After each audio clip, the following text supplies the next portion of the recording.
Sawubona South Africa, sithemba ukuthi niyaphila bafowethu nonke. Siyabonga South Africa, siyabonga ngane zakwethu, siyabonga. Angeke nazi ukuthi nenza umehluko ongakanani, ngeke nazi ukuthi nisiqinisa kangakanani. Izingane zakwethu esithi masidlula senza ama match la uthola ukuthi ibambekile, zisemsebenzini, zime eminyango, zivele ngamawindi, ziphakamisa izandla, zimemeze zithi South Africa. Siyabonga bafowethu. Kukhulu kakhulu enikwenzayo ningekho eduzane. Izingane zakwethu ezesisekayo ziphosa o3 rand bazo, o50 rand bazo, o100 rand bazo. Nalokho abantu abakuphosa siyacela niqhubeke nakho ngoba yikho kwenza nibone kwenzeka yonke lento. Leminikelo yenu eniyenzayo iyona yenza kwenzeke yonke lento. Siyabonga bafowethu, siyabonga. Ngeke siyeke ukubonga, siyabonga. Mina akangilona lolu hlobo oluhlala elikhala. Ukubonga ngiyakwazi, siyabonga bafowethu. Siyabonga weSouth Africa, inkulu into eniyenzayo. Inkulu into futhi niyibone ukuthi niyaphumelela. Ngicela niyibone ukuthi lento esiyenzayo iyaphumelela. Bukana uhulumeni uyalithatha igxathu. Khona noma ngabe lihle noma ngabe libi kodwa usabela entweni thina esiyenzayo. Siyabonga ingane zakwethu. Siyabonga insizweni zonke amarenki onke. Siyabonga. Sibayeke laba abambalwa abagangayo ngoba siyazi ukuthi emarenki khona abantu asebethengwe ngamakutshukutshu nakwanongoma kukhona lokho sikubonile, siyakwazi. Kodwa kusalayo bafethu izwe liyoba khona ngisho ungasekho ngoba nifike nenze lezi zinto enizenzayo lapha emateksini, nenze lezi zinto ezithenda nethemba ukubulala abantu. Iyona kuphela into oyithembile empilweni, uthemba ukubulala umuntu, hayi ukuthi uthemba ukuthi wena uzoba ingxenye yokwelekelela izwe. Ukuhlakanipha kwakho wena ukuveza ngokuthi ube yiqili kubantu bakini. Siyabazi ke labo bantu abanjalo, asinankinga nabo, iyona sabelo sabo uNkulunkulu abanikeze sona. Kodwa into engizokhuluma ngayo namhlanje ukuthi kusasa ngomhla ka26 ekseni kusukela ngo7 kuya ku11:30 ngizoba ngiseBay ngiyobona insizwa lapha eBay. Sizogqugquzela, sizoqinisa insizwa ukuthi wemadoda ningalenzi iphutha lokubulala amadolobha enu ngoba akuwenzi umqondo ukuthi uthi ufuna ukulungisa uphinde futhi wena ubulale into yakho. So ke lokho abantu ababede bekufundiswa ipolitiki kokuthi abantu bethi bafuna amanzi bese bemba umgwaqo la kungena pipe khona. Siyakuyeka manje South Africans ekasakwenza lokho. Futhi South Africans sizowagqugquzela thina ngokuhamba kwesikhathi ukuthi awahlangane noma ngabe aqhamuka kumapha amaqembu, ahlangane athathe izwe lawo ngendlela enhle, hayi ngendlela enodlame, hayi ngendlela ezoshiya.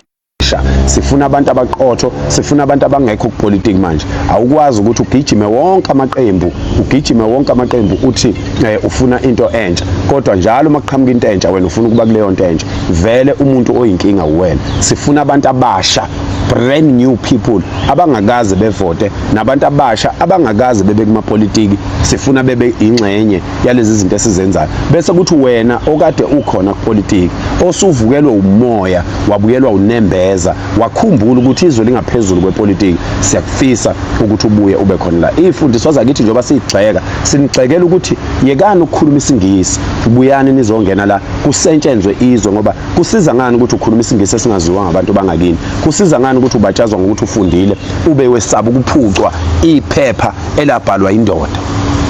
Iphepha nje labhalwa umuntu kwathi igama lalelo phepha i-degree. Ngalelo phepha wena awusakwazi ukukhuluma elizwe, awusakwazi ukulela izwe ngoba uyivila. Wesaba ukuthi kuyofanele uhambe uyofukuza lapha phandle, awufuni ukufukuza, ufuna ukuthola izinto zamahala. Ngephepha nje labhalwa umuntu wathi wena usune degree, usuyi-masters yokuthi iqiniso ukuthi nawe uyazi ukuthi awazi lutho. Iqiniso ukuthi nje ungakwazi ukulwela izwe kusho ukuthi ayikho into yaziyo ngoba lelo phepha fanele ngabe yilo elakwenza noma leyo mfundo fanele ngabe yiye yakwenza wabona ukuthi izwe libaluleke ngani. So uma kuze kube manje ungakaboni noma ungalidabula lelo phepha ulilahle. Lapha eRichards Bay kunamaphoyisa adayisa ama-drugs sekunesikhathi eside kusukela ngo-2024 September ngiyilandela indaba yakhona.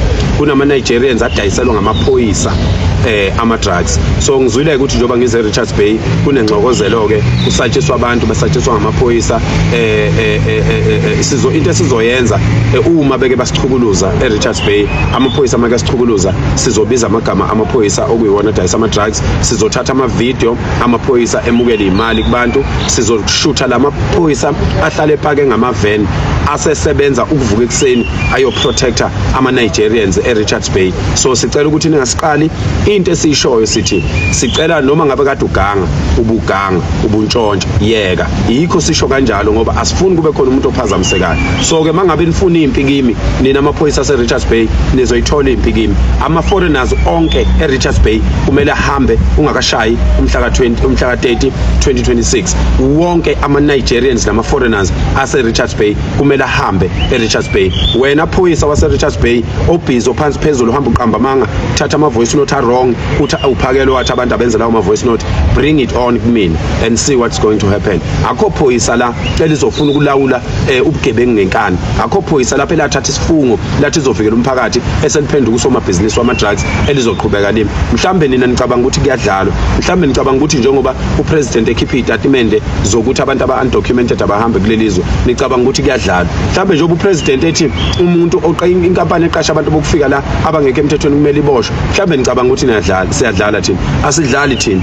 Ofuna impi kimi akayilethe impi kimi, nginayo impi. Kodwa konke lokhu kade ngikwenza sonke lesikhathi bengilokhu ngisho ngithi asifune umuntu ozongcolelwa igama, asifune umuntu ozolahlekelwa umsebenzi, ubuntshontsha ubuganga musa kuphenduka imamba egcekeni. Lapha eRichards Bay kusasa ngicela iphume zonke insizwa suke emtuba esikhawini emalokishini onke engwelezane, cela sihlangane eBay sizobamba umthetho wokuthi ngomhla ka30 akubulawa lutho, ngomhla ka30 awabulawa amadolobha. Fanele amadolobha ethu siwagcine ehlanzekile, sisusa abantu bokufika amadolobha sale ehlanzekile.